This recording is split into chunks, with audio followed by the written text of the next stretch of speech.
Listen, I hope y'all WNBA players is paying attention. They will replace y'all asses. They have Caitlin Clark. They have Paige Beckers under contract. They have Angel Reese. They have replacement players they can go get. They have a slew of rookies they are about to draft. Ladies and gentlemen, we are watching what may be the most dramatic karma moment in modern professional sports unfold live on national television. For the past 2 years, WNBA veterans, often presented as the league's leaders, have been accused of engaging in jealousy, hostility, and coordinated efforts to undermine Caitlin Clark. On the court, she was met with excessive physicality. Off it, she faced relentless media pressure and was even left off the Olympic roster. The apparent goal was simple: make her experience so difficult that her star would dim, allowing the old guard to maintain control of the league. Instead, the opposite happened. Today, it's clear that the league's most powerful decision-makers, WNBA, ownership, NBC Universal, and Peacock, have chosen to move forward with a Caitlin Clark-centered business model. While veteran players remain sidelined amid a labor dispute that threatens the season itself, Clark is thriving, front and center on NBA on NBC, networking with legends, signing major deals, and becoming the most recognizable face in American basketball. The effort to marginalize her didn't just fail. It backfired so completely that it reshaped the league's hierarchy and left her critics watching from the outside as she moved to the center of the sport's future. WNBA, NBC, Peacock, they're pushing on and moving on with their promo, regardless if y'all signing this deal or not, because I'm pretty sure they got a contingency plan in place. They have a contingency. You have to grasp the full magnitude of this shift. NBC and Peacock recently signed a massive media rights deal with the NBA and WNBA. And under normal circumstances, such a deal would involve months of promoting the league's history, highlighting veteran players, and celebrating the legends of the game. Instead, what's happening is strikingly different. NBC isn't calling Diana Taurasi or Brianna Stewart. They aren't reaching out to the players who spent the past year throwing shade on podcasts. They are focused entirely on one person, Caitlin Clark. She has been hired as a special contributor for NBA coverage, sending a deliberate message. Executives reviewed the data, examined social media engagement, and, crucially, took note of the toxic behavior, the cheap shots, the resentment, the jealousy. Their decision was clear. They don't want to promote bitterness or gatekeeping. They want to highlight positivity, talent, and fan engagement.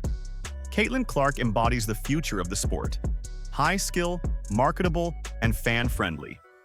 In contrast, the veterans represent a bitter, exclusionary old guard, disconnected from fans. NBC made a strategic business decision to cut the dead weight, and that dead weight is the entirety of the WNBA's old guard. NBC Sports, what they did is they flexed on them, okay? They flexed on them. Here it says, if you know, you know. If you know, you know. The WNBA is coming to NBC and Peacock. So, let's dig deeper into why this is happening. The WNBA owners are currently in a standoff with the Players Association, with the players threatening to strike and demanding a 30% revenue share along with massive salary increases. Leading this charge are the veterans, the same players who have resisted embracing the Caitlin Clark effect. But the owners aren't worried. They know the truth. Without Caitlin Clark, there's no revenue to share. Nobody is subscribing to Peacock to watch the players who tried to push her down. They're tuning in for Caitlin. Recognizing this, the owners and networks have formed an alliance. They've realized they don't need the WNBA as a collective entity to generate profits. They just need the Caitlin Clark show. By giving her a platform on NBC independent of the WNBA season, they've insulated their most valuable asset from the league's toxicity. If the veterans decide to strike, it doesn't matter. Caitlin will still be on TV every Sunday night analyzing LeBron James. She wins either way. The veterans gambled against the Golden Goose, and now they are the ones left hungry. Absolute abomination. Nike dropping the ball. Here it says Nike confirmed to Adweek it will not run a commercial during Super Bowl 60 this year, so there won't be a Nike X Caitlin Clark spot during the game. Listen, man, this don't make sense. Caitlin Clark's sneakers are about to drop. Streaming services are ruthless. They only care about one thing: acquisition and retention. Who drives subscriptions? It isn't the player complaining about charter flights or alienating new fans. It's the player who hits logo threes, stays humble, and shows up. Peacock has effectively ditched the idea of marketing the WNBA as a broad league. Every promotional campaign is Caitlin Clark-centric. The other players have been relegated to background extras in their own sport, a direct consequence of their nasty tactics. By spending a year telling the world that Caitlin wasn't ready or needed to wait her turn, the veterans signaled to the audience not to care, and the audience listened.